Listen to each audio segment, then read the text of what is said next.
చూడండి final look ఎర్రనొక upma అనమాట. Hi అండి, అందరికీ నమస్కారం. ఈరోజు రెసిపీ ఏంటంటే ఎర్రనొకతోని ఉప్మా చేద్దాం అనుకుంటున్నమాట. దానికోసం ముందుగా ఇలా బ్యాండీ పెట్టుకున్నాను, ఆయిల్ వేసుకున్నాను.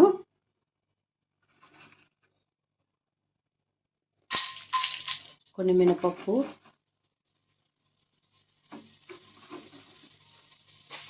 కొంచెం జీలకర్ర,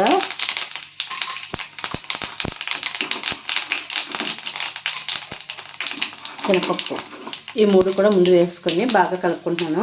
ఇవి బాగా వేగాక ముందుగా పచ్చిమిరపకాయలు, టమాటాలు ఇలా కోసుకొని పక్కన పెట్టుకున్నాను. ఇలాగా పచ్చిమిరపకాయలు, ఉల్లిపాయలు వేసుకున్నాను కదా, ఇవి బాగా వేగాలి. ఉల్లిపాయలు బాగా వేగాక ఏం చేశారంటే మనకి టమాటాలు చిన్న చిన్న ముక్కలుగా కోసుకున్నాం కదా, ఇవి కూడా ఇందులో వేసుకోవాలన్నమాట.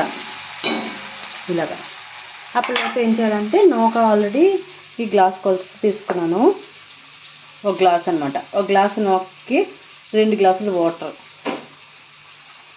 ఎర్రనొక ఉప్మా చాలా బాగుంటుంది అనమాట. మామూలు గోధుమ మనం ఉప్మా చేసుకుంటాం కదా, దానికన్నా చాలా బాగుంటుంది.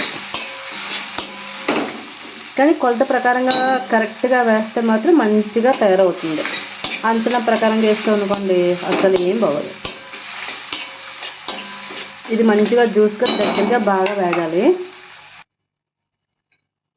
చూసారా మంచిగా జ్యూస్గా ఎంత దగ్గరగా వచ్చింది కదా. ఈ టమాటాలు, ఉల్లిపాయలు అన్నీ కూడా మంచి జ్యూస్గా చూడండి ఎంత దగ్గరగా వచ్చాయో. సూపర్గా ఉంది కదా. ఇప్పుడు మనం ఈ గ్లాస్తో కొలతకి ఒక గ్లాసు నూక తీసుకున్నాం కదా, ఆ నూక పక్కన పెట్టాను అనమాట. అదే గ్లాస్తో 2 గ్లాసులు వాటర్ వేసాను ఇందులోనే. ఇది మెజర్మెంట్ కొలత అనమాట.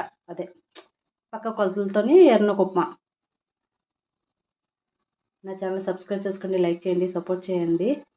మళ్ళీ వీడియోలు పెడదాం అనుకుంటున్నాను అనమాట. ఈ మధ్య అస్సలు కుదరలేదు, కనుక పెడతాను. చూడండి మన దగ్గర ఆల్రెడీ నూక పెట్టుకున్నాం కదా, ఎర్రనొక కొలతగా, అది కూడా ఈ వాటర్ బాగా మడుతుంది కదా, దీనిలోకి వేస్తాను అనమాట. ఇలాగ వాటర్ ఉంటుంది కదా, ఇది బాగా దగ్గరగా అవ్వాలన్నమాట, పొడిగాన. ఈ ప్రాసెస్ కొంచెం సిమ్లోనే పెట్టాను, కొంచెం మీడియంలో పెట్టుకోవచ్చు అనమాట. మీడియంలో పెట్టుకుంటే దగ్గరగా మంచిగా అవుతుంది. మంచి టేస్ట్, సూపర్ హెల్దీ అనమాట. ఇది గోధుమ ఉప్మా కన్నా చాలా బెటర్.